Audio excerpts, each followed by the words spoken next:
안녕하세요. 저는 경기도에서 거주 중인 33살 먹은 주부입니다. 32살 때 시집와서 남편이랑 분가해서 살았고요. 어느 날 남편이 어머님께서 돌아가시고 혼자 계신 아버님을 저희가 모시는 게 어떻겠냐고 갑자기 이야기를 하더군요. 어느 누가 갑자기 저런 말을 하는데 좋다고 할 수 있겠어요.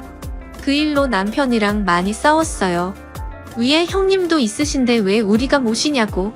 아주버님은 대기업을 다니고 계셔서 저희보다도 여유롭고 형편이 저희와는 정말 비할 수도 없을 만큼 좋습니다. 그 일로 인해 저는 남편과 끝도 없이 대화를 나누었고 정말 싸우고 붙고 거의 매일같이 싸웠어요. 그러다 하루는 남편이 술을 먹고 울면서 진심을 담아 말을 하더군요. 저에게 무엇이든 다른 거는 당신이 원하는 대로 하자는 거 전부 다 할 테니까 제발 이번만은 부탁 좀 들어달라고요. 그러면서 남편은 이야기를 이어갔습니다. 남편이 어릴 적에는 엄청 개구쟁이였대요. 매일 사고 치고 다니고 해서 아버님께서 매번 뒷수습하러 다니셨다고 하더라고요.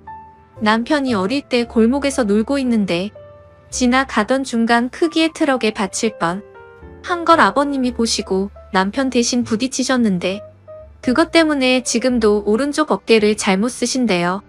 그리고 아버님 하시던 일이 노가다였는데 남편이 군 제대하고도 26살 때쯤까지 놀고 먹었더랍니다.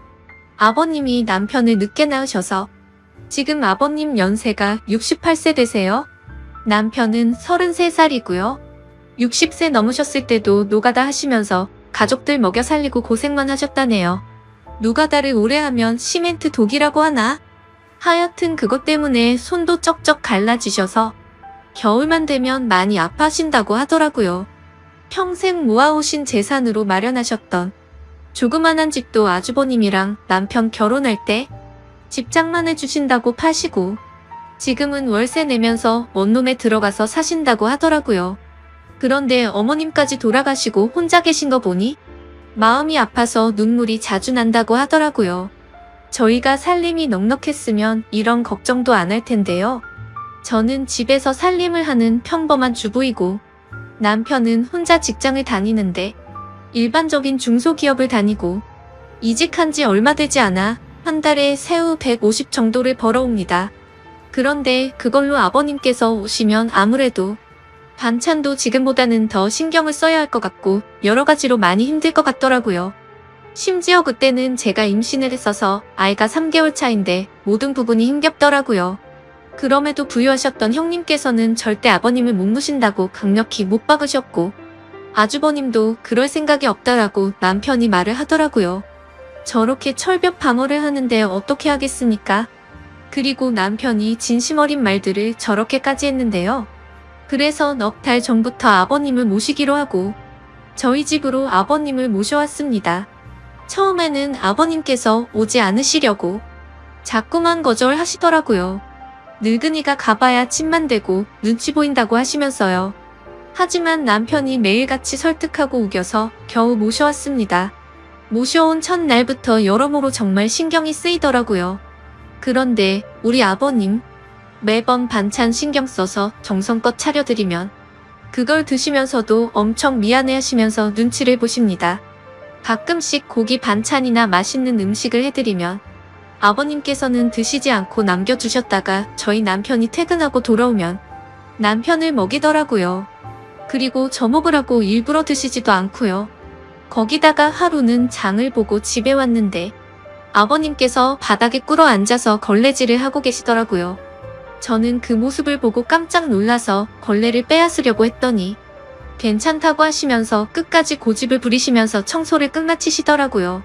그리고 식사를 드시고 나면 곧바로 빈 그릇을 들고 가셔서 설거지도 하십니다. 아버님께 하지 말라고 몇 번을 말씀드리고 그릇들을 뺏어도 보지만 아버님은 설거지를 하시는 게 그게 마음이 편하시답니다. 제가 왜 아버님의 마음을 모르겠어요. 이 못난 며느리 눈치 보이시니 그렇게 행동하시는 거 압니다. 그래서 저도 정말 더 마음이 아픕니다. 남편이 몰래 아버님 용돈을 드려도 그거 안 쓰고 모아두었다가 저에게 용돈하라고 주십니다. 그렇게 저희는 부유하진 않지만 서로 애틋하고 마음을 써가면서 하루하루를 지내고 있었습니다. 그런데 어제는 정말 너무 많이 슬퍼서 펑펑 울었습니다. 아버님께 죄인이라도 된 듯해서 눈물이 왈칵 나오는데 참을 수가 없더라고요. 한 달 전쯤부터 아버님께서 아침에 나가시면 저녁 때쯤 들어오시더라고요. 어디 놀러라도 가시는 것 같아서 용돈을 드려도 받으시지도 않고 웃으시면서 다녀올게 하시면서 매일같이 나가셨습니다. 저는 그래서 그냥 집안에만 있으시기엔 답답하셔서 산책이라도 다녀오시다 보다 하고서 크게 생각을 하지는 않았습니다. 그런데 어제 장을 보러 슈퍼에 갔다가 아래층 주인 아주머니를 만나게 되었습니다. 그런데 그 주인 아주머니께서 제게 어렵게 말씀을 하시더라고요. 오다가 이 집 할아버지 봤는데 유모차에 박스 실어서 가던데. 이 말을 듣고 저는 상상조차 못해봤던 일에 깜짝 놀랐습니다. 네? 맞습니다. 아버님 아들집에 살면서 돈 한 푼 못 버시는 게 마음에 걸리셨는지 불편한 몸이 끄시고 하루하루 그렇게 박스 주우시면서 돈을 버셨더라고요. 저는 그 이야기를 듣고 장을 보다 말고 밖으로 뛰쳐나갔습니다. 아버님 찾으려고 이리저리 돌아다녀도 안 보이시더라고요. 너무 죄송하고 가슴이 아파서 집에 들어와서 정말 한없이 엉엉 울었습니다. 한참을 울고 나서 남편에게 전화해 오늘의 상황을 말하니 남편도 아무 말이 없더군요. 한참의 정적이 흐르고 남편은 일찍 들어간다고 말하고 그렇게 통화를 끊었고 남편은 저녁 5시 조금 넘어서 평소보다 일찍 퇴근하고 들어왔습니다. 남편도 마음이 정말 안 좋은지 표정도 너무 어두웠고 집에 들어오자마자 가방만 내려두고 아버님을 찾으러 나간다고 하곤 바로 집 밖으로 나갔습니다. 제가 정말 바보였고 한심한 며느리였습니다. 그렇게 매일같이 나가셨는데 관심을 가지고 진작 이 사실을 알았어야 했는데 말이죠. 며칠 전부터 아버님께서 저 먹으라고 봉지에 들려주시던 과일과 과자들을 받으면서도 아버님께서 사오신 것인지 일을 해서 사온 것인가라는 생각도 못했다니 정말 한심스럽습니다. 못난 며느리 눈치 안 보셔도 되는데 그게 불편하셨던지 아들 집 오셔서도 편하게 지내지도 못하시고 매일같이 눈치만 보시다 불편하신 몸이 끌고 그렇게 일을 하고 계셨다니. 친정에 저희 아빠도 고생만 하시다가 돌아가셨는데 돌아가신 아빠 생각도 나고 해서 그렇게 저는 또 다시 한참을 펑펑 울었습니다. 그날따라 아버님 웃으실 때 얼굴에 깊게 패인 많은 주름들과 평생 고생을 하셔서 손목에서 갈라진 피부가 자꾸 눈앞에 아른거리고 생각나면서 너무나도 죄송한 마음에 남편이 아버님이랑 들어올 때까지 울고 있었습니다. 남편이 아버님을 찾아 나가고 1시간 정도 좀 넘어서 남편이 아버님을 모시고 집으로 들어오더라고요. 아버님 들어오시면서도 제 눈치를 보시면서 뒤에 끌고 오던 유모차를 숨기시는 모습이 왜 그리 마음이 아플까요? 오히려 죄송해야 할 건 저인데요. 아버님께서 미안해하는 듯한 그런 모습이 가슴에 남아서 지금도 이 글을 적는데도 마음이 너무 아픕니다.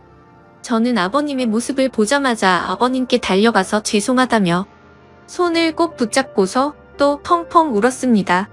그러자 아버님께서는 매일 나 때문에 밥 차리느라 고생도 많고 편하게 있지 못하게 해서 내가 정말 미안하다면서 제 얼굴을 보면서 손을 꼭 붙잡아 주시면서 말씀하시는데 저는 눈물이 멈추지 않았습니다. 저는 그날 아버님의 손을 처음으로 만져봤습니다. 평생을 고생하시면서 지내온 아버님의 손, 심하게 갈라지신 손등과 굳은 살 베인 손에 마음이 너무 아팠어요. 방 안에 모시고 나서도 죄송하다며 그렇게 펑펑 울었습니다. 아버님 식사 챙겨 드리려고 부엌에 와서도 요리를 하고 있는데도 왜 그리 눈물이 그치지가 않던지 남편은 아버님께 다시는 그런 일 하시지 말라고 말했고 앞으로는 제가 더 열심히 일해서 벌면 되니까 그런 일 하시지 말라고 아버님께 확답을 받아냈습니다. 그렇게 이야기를 끝마치고서 3명이 오순도순 모여서 함께 저녁을 먹었습니다.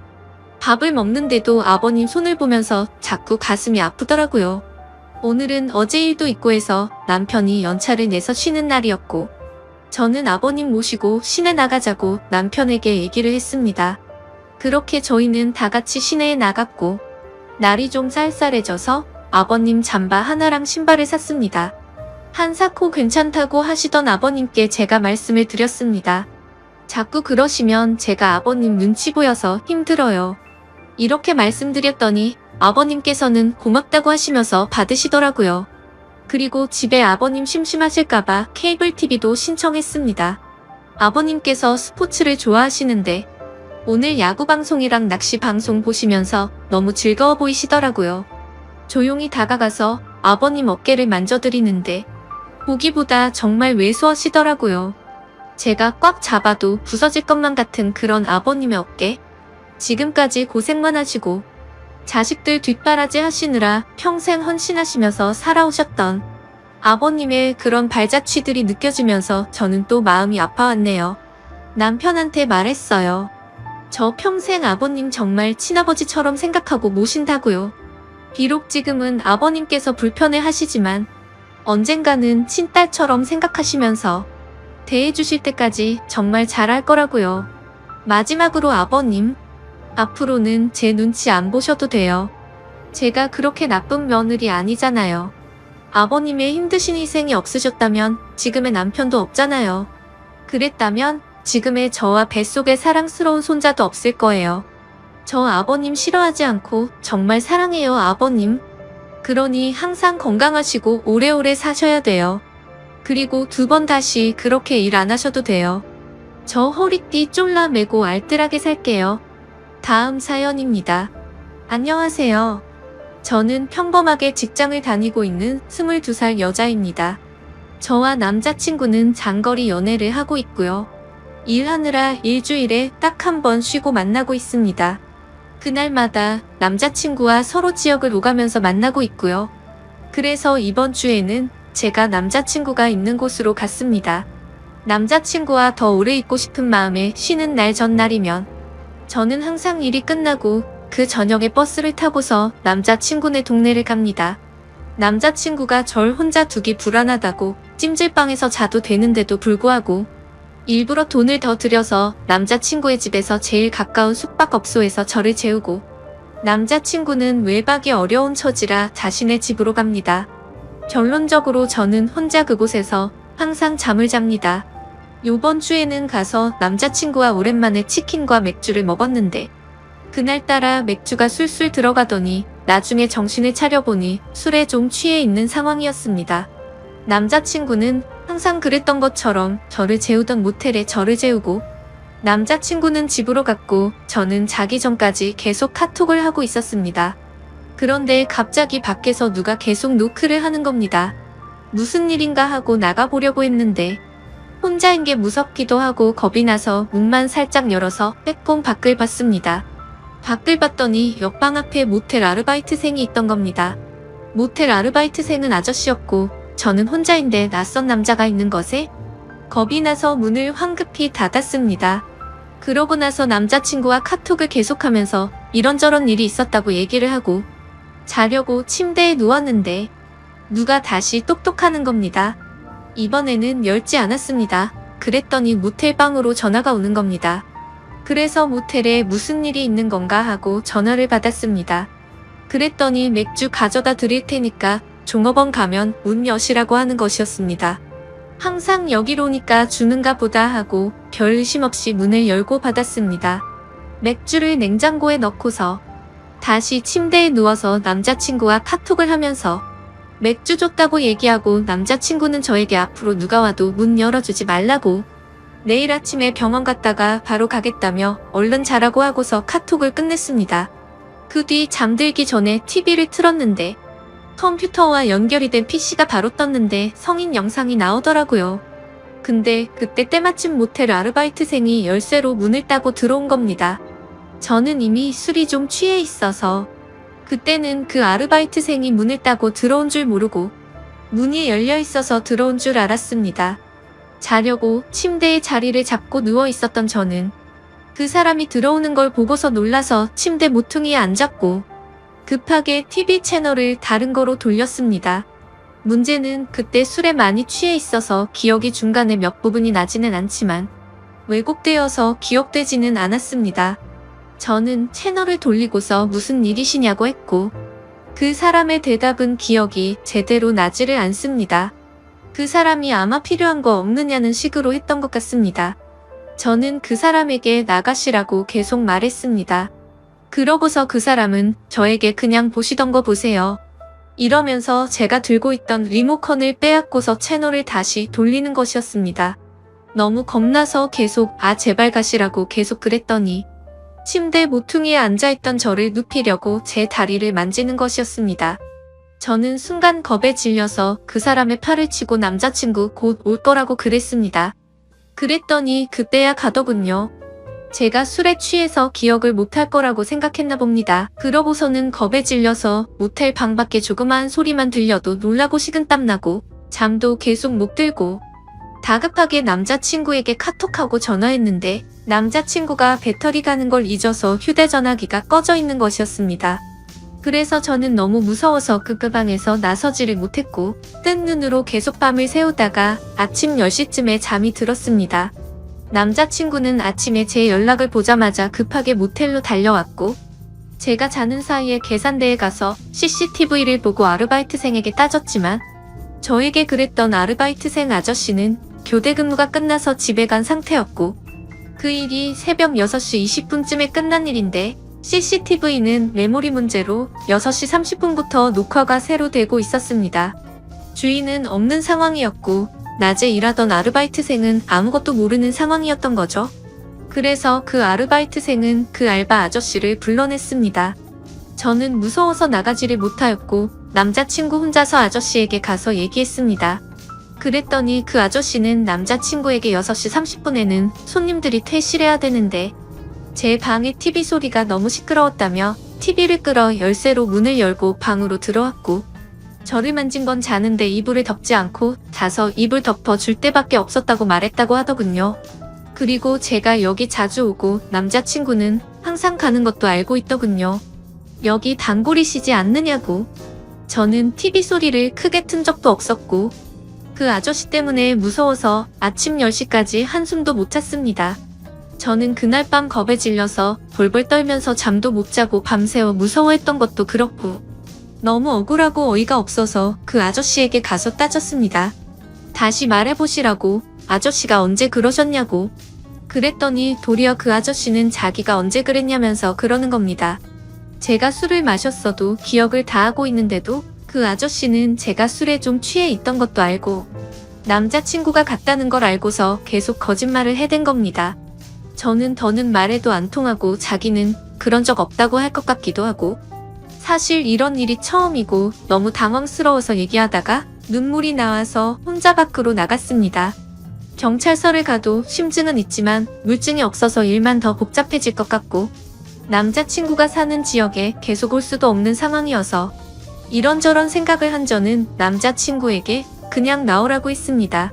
남자친구는 제가 나간 후에 조금 있다가 나왔고 아저씨와 계속 얘기를 해봤지만 끝까지 자기는 TV 소리 때문에 그랬다면서 모텔에 다른 고객들을 위해서 그랬다면서 새벽 6시 30분이 어떻게 손님들 퇴실 시간입니까? 제가 만약에 소리를 크게 틀고 있었다고 해도 여자 혼자 모텔방에 있는 걸 알면서도 문을 따고 들어오는 게 말이나 됩니까? 그리고 자는 제가 이불을 덮고 있지 않아서 이불을 덮어주느라 만졌다는 건 또 말이 됩니까? 변명해도 어떻게 그렇게 할까요? 집에 와서 생각해보니까 더 화가 나는 겁니다. 너무 억울하고 지금 가서 그깟 5만 원 던져주고서 경찰서 가자고 하고 싶습니다. 하지만 그럴 시간도 안 되고 어제도 밤에 울면서 남자친구와 전화했습니다. 내가 대체 뭘 잘못했길래 이런 일을 당해야 하느냐고. 너무 억울하다고. 심증은 있는데 물증도 없는 지금. 물증이라고는 모텔에 그 아저씨가 들고 왔던 맥주와 새우깡이 있었고 카톡으로 실시간으로 남자친구와 얘기했던 내용이 전부입니다. 그 자리에서 마음 다 풀릴 때까지 해결하고 오지 못하고 바보처럼 제대로 따지지도 못한 저 자신에게 너무 화가 납니다. 남자친구도 자신이 지켜주지 못해서 정말 미안하라면서 죄책감을 느끼고 있습니다. 그래서 이젠 남자친구에게도 얘기하지 못할 것 같습니다. 어떻게 해야 하나요? 누군가에게 말을 한다고 해결되는 것도 아니고 그냥 답답한 마음에 여기에다가 글을 씁니다. 자작글도 아니고 정말 상처받고 놀라고 힘들었으니까 악성 댓글은 달지 말아주세요. 여자분들은 어딜 가도 꼭 조심하세요. 찜질방은 위험하다고 해서 남자친구가 돈 더 들여가면서 못